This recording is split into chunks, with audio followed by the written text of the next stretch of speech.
you are most powerfully positioned to serve the person you once were. Why? Because you know them. You were them. Nobody knows that person better than you. You're intimately acquainted with every fear, every doubt, every goal, every dream. And if we can tap into that and align our business to that, then the world will change. You will change, and there will be a positive domino effect that is unstoppable. Welcome to Evoke Greatness, the podcast for bold leaders and big dreamers who refuse to settle. I'm your host, Sunny. I started in Scrubs over 20 years ago, doing the gritty, unseen work, and climbed my way to CEO. Every rung of that ladder taught me something worth passing on. Lessons in leadership, resilience, and what it really takes to rise. You'll hear raw conversations, unfiltered truths, and the kind of wisdom that ignites something deeper in you. Your courage, your conviction, your calling. This show will help you think bigger, lead better, and show up bolder in every part of your life. This is your place to grow. Let's rise together.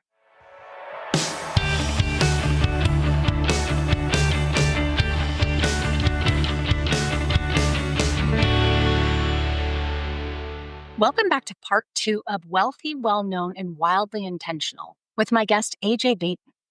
AJ shares the faith-fueled rebuild after losing everything, the hard truth about identity and idolizing work, and the radical shift that saved her marriage, mission, and mindset. We unpack how Wealthy and Well-Known is more than a brand. It's a blueprint for becoming who you were called to be. And if you missed part 1, go back to last week's episode and catch AJ's raw story of getting super fired and how her reputation showed up before revenue. Let's hop into it. There's so much to unpack just in your answer there. 2 things. One is going back to that moment of your super firing. You talked about there's a choice after that, right? And one requires action and one requires inaction, but both have outcomes. I'm curious, for those who may be in that same situation, they may have just gotten awful news that feels devastating. It feels like their world was just rocked. How did you, or what guidance would you give others in being unwilling to allow your identity to be decimated in that process?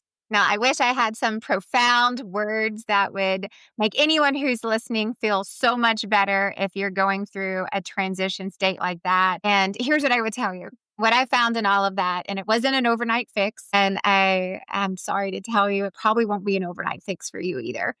But here's what I found. 2 things that really made a huge difference for me is instead of asking the question, why is this happening? Because I think that's a lot of what we do when we're going through an unexpected transition or a really hard time or we got bad news. We go, why? Why is this happening? Why to me? Why this way? And this was from some wise counsel, not of my own volition. And they said, instead of asking why this is happening, what if you just changed that and instead asked, God, what do you want me to learn from this? And that why to what was revolutionary for me.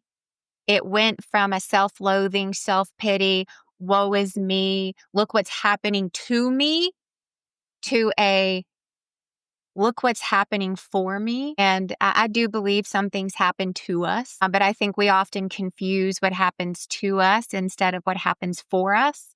Because the truth is, at least in my case, with real soul-searching reflection, I knew I should not have been there. I knew in my soul that this was not good for me, that the ambition had taken over. I had made work an idol in my life. I had become so consumed with performing and being productive that it was coming at a really great cost to help my relationships, specifically my relationship with God. I had put all of my self-worth into my work, and that's dangerous for all of us because our identity is not a title. Like, it's not what you do. And we talk a ton about this in chapter 3 of our new book, Wealthy and Well-Known. The entire chapter 3 was my personal revelation of going, why was everything about me wrapped up in a job title? What was it about that? And I feel like when I stopped asking, why is this happening? And what do you want to teach me, God? What I started to unpack is that He wanted to teach me that I had made work an idol, that my identity was tied to a what, not a who. And when everything fell apart, it's why I got lost. It's why I felt so broken and I felt so ashamed. But when I started realizing, like, no, I didn't even want that. Like, why was I mourning something that I didn't even want? It all kind of unraveled into I was mourning this perception of me that other people had that quite honestly I didn't even love. I didn't even like, to be honest. And so this what conversation really helped me to be more future focused versus the why conversation was holding me in the past. And that was a very defining point of, am I going to look back or am I going to choose to look forward?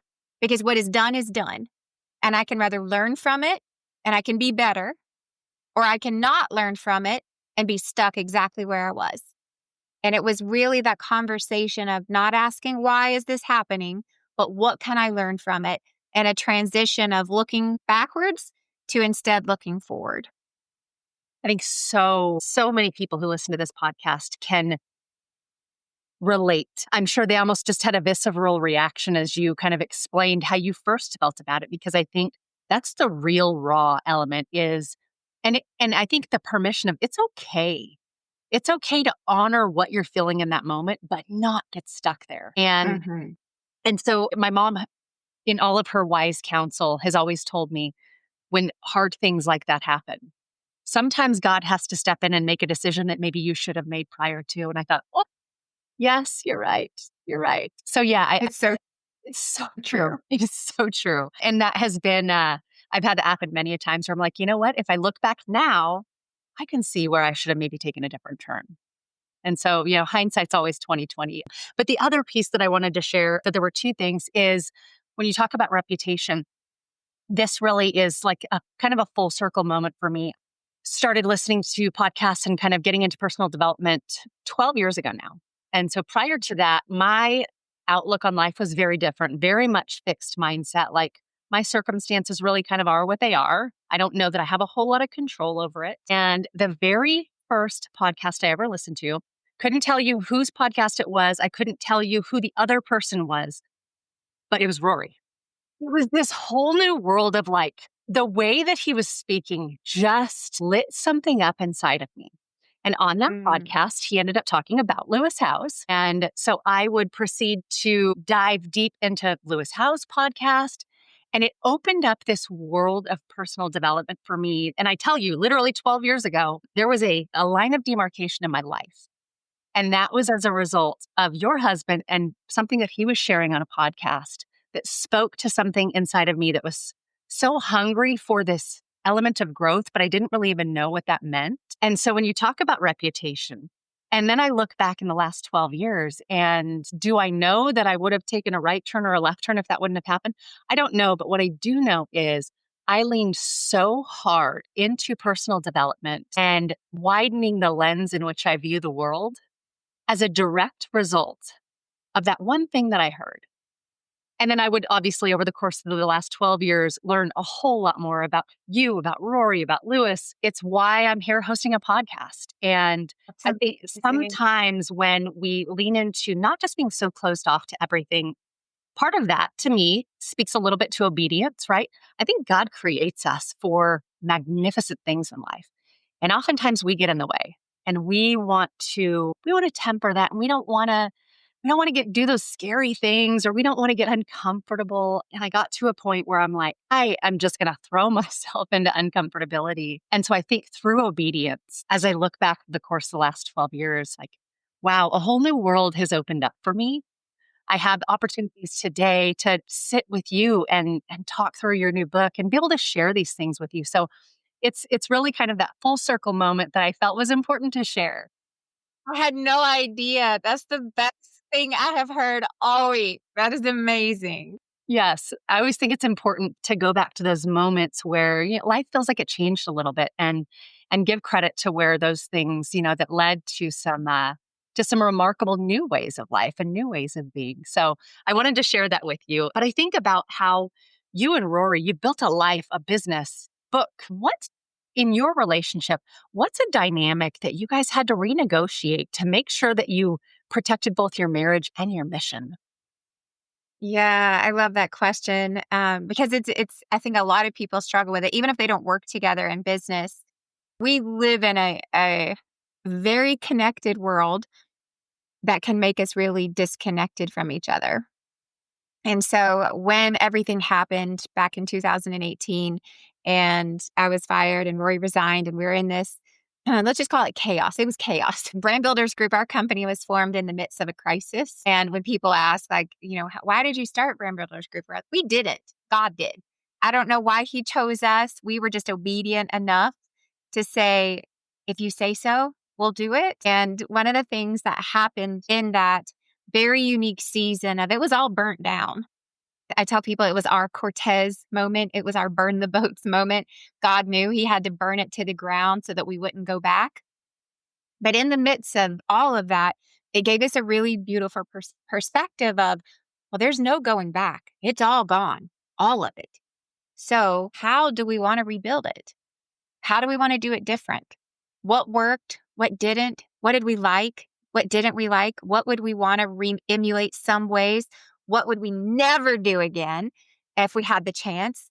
And one of the things was our personal schedules. One of the things was reprioritizing our marriage and our family and our health, and most importantly, our time with the Lord. And a huge part of what we restructured in that season that we still hold very tight to today is work doesn't come first anymore. And that was new for us. And we said, it's God, marriage, kids, business.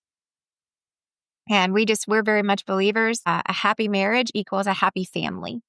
But if the marriage is not intact, then the family is on the rocks. And it's like, if we're happy, our kids are happy because we're happy. Right. But if the kids are happy and we're not happy, it doesn't always go the other way. We worked really hard to reset some boundaries of God first, marriage second, family third. Work comes fourth, not last per se, but there is an order of a order of priority of how we dictate what we do, when we do it, how we do it. One of those things is we just, an open hand, surrendered moment, said, God, we'll give you everything we have, every ounce of our beings between the hours of 8 and 5. And after that, it's up to you. And I love that saying, like, work like only you can, pray like only he can. And we work like only we can from 8 to 5. And the rest, we give it up. Whatever you want to do with it, as fast as you want, as slow as you want, as big as you want, as small as you want, whatever you want, Lord, we're here for it. And you're going to get all of us in these hours. And that's it. And because after that, because we recommitted our life to community and relationships and our marriage and our kids and our health and rest. Still struggle with that a little bit, to be honest, but it's a work in progress. And I think for us, that recommitment didn't happen overnight, right? It took a minute, probably 2 full years, to be honest, of us resettling into a new rhythm, because there was a lot we had to shed, a lot we had to let go. And if you've been living a certain way for a really long time, let's just give ourselves some grace and some patience. It's not going to change overnight or in a week or in a month sometimes. It's going to take a minute, right? And it's not to say we don't ever work after 5 p.m. We've been in the middle of a book launch for the last few months. We have had plenty of evenings and mornings that extended those hours. However, that's our baseline. That's the expectation of our business, of our friends, of our community, and our family of we're done at 5. And I have 2 amazing accountability partners, aged 8 and 6, who bust into my office every single day at 5 p.m. and they just walk over. They don't even ask. They just walk over, put their little fingers up, and shut my computer. And they're like, you're done. And they have full permission to do so because work doesn't come first anymore. It's not who we are, it's what we do. And we redefined that our work is not our identity, and our brand, our reputation, who we are is not tied up into this thing we do. It's not a business. It's not a business model. It's not a book. It's none of that. It's like our personal brand is a reflection of who we are, who we're meant to be, and how we want the world to see us. And when we started reformulating everything else around that, we just said, if that's true, like if I really want to be known as someone who is obedient to the word of God, then I have to start my day every day in the word. And I may have said that before, but I didn't do that before. And it wasn't until the last few years where I was like, no, like I'm actually going to be the person I want to be. I'm not going to say I want to be this person and not be it. And so it was my words and my actions had to start aligning. And a lot of that was with intentionality around like, what legacy do I want to leave? What do I want to be known for? How do I want people to introduce me?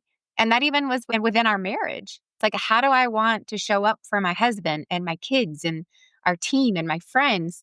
And a whole lot of things that I had said didn't really line up what I was doing. And so that was, again, a lot of thought and intentionality went behind what do I want to be known for? How do I want to show up in this world? And how does that play into our work, our family, our marriage, our relationships? And it was a resetting of priorities. That is a perfect depiction of walking through, I think, how having it all, air quotes, having it all morphs in life. Mm. Again, based on our value system, like that's typically what we go back to, right? And it's what we make time and priority in our life. And sometimes it's false idols, like we've all been guilty of. When we get recentered and become obedient, it's like all of a sudden things then seamlessly start to come together. Yeah. Almost always. Yes. Right. And one of the things, and no judgment with anyone out there, maybe you're an amazing planner and you spend so much time doing this. I wasn't. And what I have found is that most people that we interact with within our company and our community, most of us spend more time planning our annual vacations and our weekly grocery lists than we do our reputation, than we do our legacy. We do how we want to show up in the world. And what happens is we create this by default brand, this by default reputation. And that's typically not usually going to end with the result of the one you want, right? That requires intention and attention, which requires time. And if you don't, you look up one day and you're like, how did I get here? Well, you got there because you didn't plan where you wanted to be. And we got to take ownership for that in our lives. And I had to take ownership for it in mine. I was the only one who could fix it. So I had to do the work. You say the best form of marketing is a changed life. So let me flip that a little bit, right? What's one life changing moment? You've shared some already, but what's a life changing moment that you had that no one would see in your bio? Something that stitched itself into who you've become today. Great question. That whole quote, the best form of marketing is a changed life. The whole reason we started saying that, and the reason we put that as a central theme of the book, is because 18 months ago, after 4 years of struggling with some really interesting health challenges that resulted post pregnancy, high cholesterol, gallstones, had to have emergency gallbladder surgery, aging, it happens to all of us. I had like a really awful hormonal imbalance. And I was carrying about 35 pounds of extra weight that no matter what I did, I could not lose. And I was and am a pretty healthy human. Don't eat a lot of sugar. But in that season, after I had to have this emergency gallbladder surgery, I was just like, I have tried everything. I hardly eat. I only eat lettuce. It's only water. I don't drink alcohol. I don't do sugar. I work out. Like I was so distraught about why can't I get back to the way my body used to be, right? And it wasn't just a physical appearance thing, which trust me, I wanted that too. I wanted back in those jeans. I wanted that too. But it was more of like, I can't sleep at night.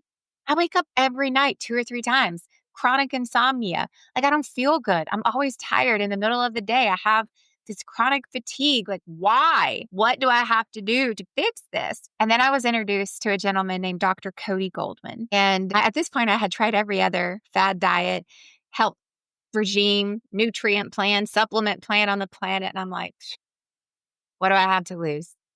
Right. And he said, but we're not going to do any of that. He goes, I'm not, when I say the best form of marketing is a changed life, I bet I have sent 100 people to this man. No joke. And it's because it worked. And he said, everything you think you know about health and nutrition for your body is wrong. And I was like, well, I don't know. I don't agree with that, Dr. Cody. I've done a lot of research here.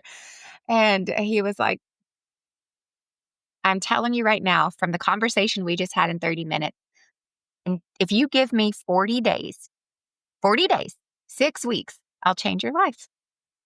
And I was like, I'll do anything for 40 days. Like, oh, what do you got? What are we doing here? And everything that I thought I was doing right, I was doing wrong. When I thought, that thing, one of the biggest things that I would tell you in all this is the myth of less calories, right? Right. If you intake less more than you outtake, you'll lose weight. That's not true. In this world, the more I eat, the more I lost. And it was the right things at the right time. And so I think one of the things that really developed in that is when it started working, like my whole life changed. I was sleeping through the night, which means like I was better performing. I didn't have midday crashes anymore. I didn't need a 4 p.m. coffee pick me up. All that extra weight, losing it was the added bonus. I had mental clarity again. I felt like I looked like myself again. My skin got better. My hair got better. And I lost the 35 pounds that I had been holding on to for the 5 years post pregnancy. And this whole thing changed my life. And it will continue to change my life forever because I am a new person with a new outlook on, food is thy medicine, that medicine is thy food. And it was a restructuring of a belief system I had about me and food and thinking that the less I ate, that's how this all worked. And it was a very, I think, unknowing, unhealthy relationship that I had developed because I was so desperate to get back to this previous version of me. And as soon as I let that go and I just focused on, I want to be healthy. I want to age well. I want to sleep. That's what I really want. It all changed. And so we actually internally we laugh and we call that the Goldman principle. The best form of marketing is a changed life because after this changed my life, as I am on the show right now, I talk about it everywhere I go because I can't not. It actually changed my life. And so I'd say that would be probably one thing that people don't really know. It's like if you meet me right now, you would have no idea that 2 years ago, I was in chronic pain because of gallstones and gallbladder disease. And I was 35 pounds heavier and hardly eating lettuce to survive and drinking water, trying to make it all work. And I was doing it all wrong. And I think that would be a great kind of thing of this concept of the best form of marketing is a changed life is I talk about him everywhere I go because he changed my life. It's amazing. And I just appreciate how much, as we wrap up here, and I appreciate how much you show up as such an open book. Yeah, we're talking about your book, but truly just from a life and reflection perspective. I think that really says a lot about you and your character, right? Is I think that willingness, because I'm a firm believer that our successes are not the peak of the mountain. Our successes are going through the cold, hard valley because we get a lot of lessons there. And then once we get those hard lessons, those super firing moments, those health crises, we then come to a place where we have a choice to make. And as we actively choose to be be in inaction, that then creates our outcomes.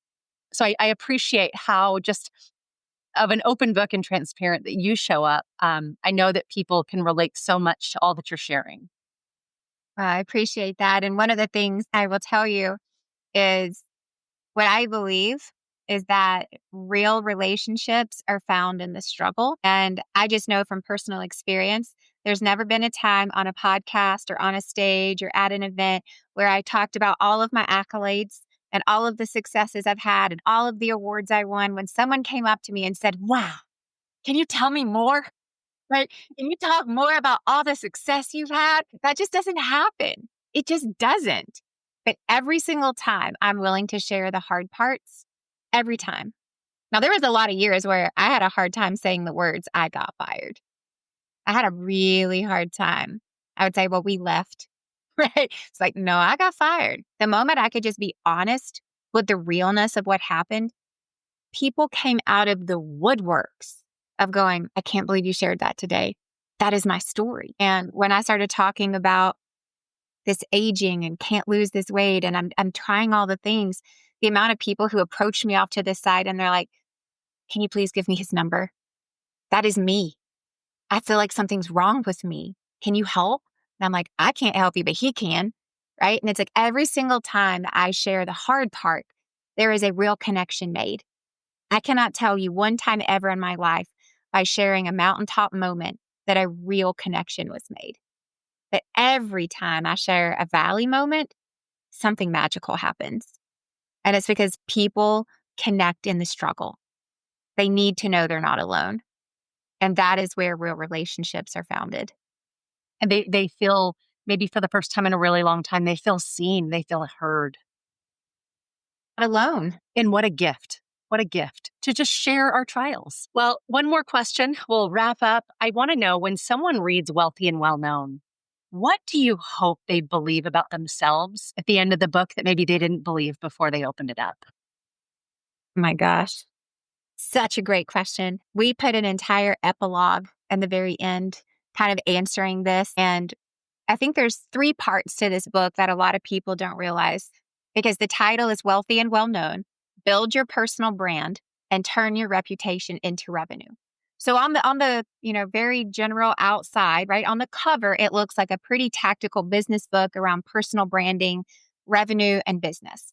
And I will say a good majority of the book is that it is a blueprint. It is a playbook of figuring out what problem you solve, how you uniquely solve it, who you solve it for, and how you want to make money solving it.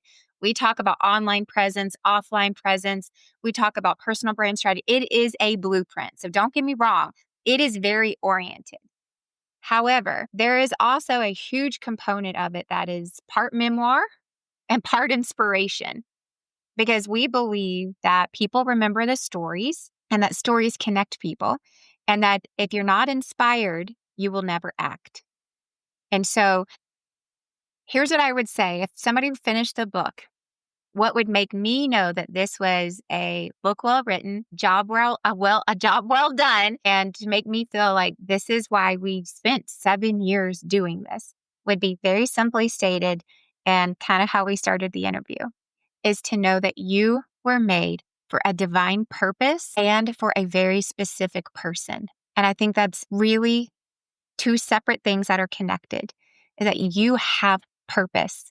Your life has meaning. The pains that you have experienced were not for naught. They were for a reason. They will be used for good if you let it. But you have to let it.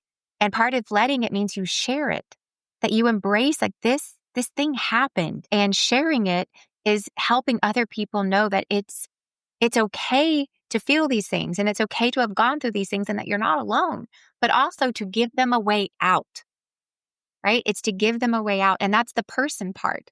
One of our signature quotes in the book is that you are most powerfully positioned to serve the person you once were. Why? Because you know them. You were them. Nobody knows that person better than you. You're intimately acquainted with every fear, every doubt, every goal, every dream.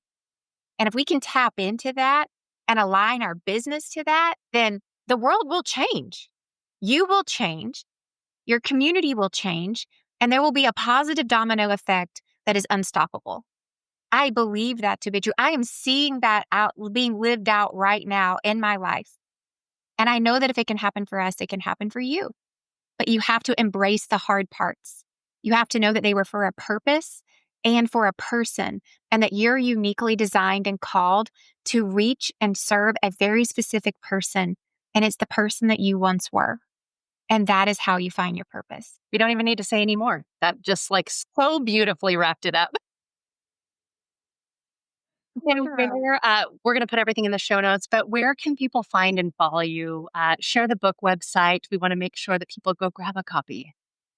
Yeah, so please grab a copy. Please, please, please. You can get a copy at wealthyandwellknown.com. That's where you can grab a copy. Now, of course, you can go there and just pick it from any of your favorite retailers. You can also pick it up on Amazon. It's going to be in all the places. But then also I want to say that we're also giving away the audiobook for free. And so we'd love for you to pick up a copy, but we're also giving away the audiobook for free. And so if you would like to visit freebrandAudiobook.com/AJ, then you can get the free audiobook at absolute no charge. We'd love for you to have both. It depends if you're just a listener or a reader. I like to do both, but the audiobook is for free because we just want to get it out into the world. And if you want to follow me, my preferred platform is Instagram. My handle is at AJ_Vaden, and you can find all the interesting things about me, my kids, my husband, and our work on my Instagram.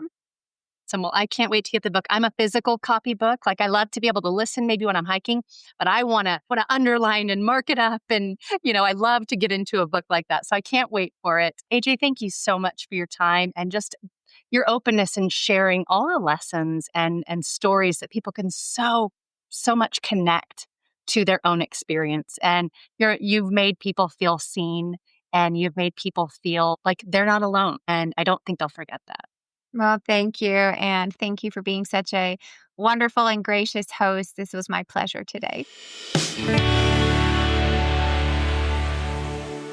If today's episode challenged you, moved you, or lit a fire in your soul, don't keep it to yourself. Share it with somebody who's ready to rise. Could I ask you to take 30 seconds to leave a review? It's the best way to say thank you and help this show reach more bold leaders like you. Because this isn't just a podcast, it's a movement. We're not here to play small. We're here to lead loud, one bold and unapologetic step at a time.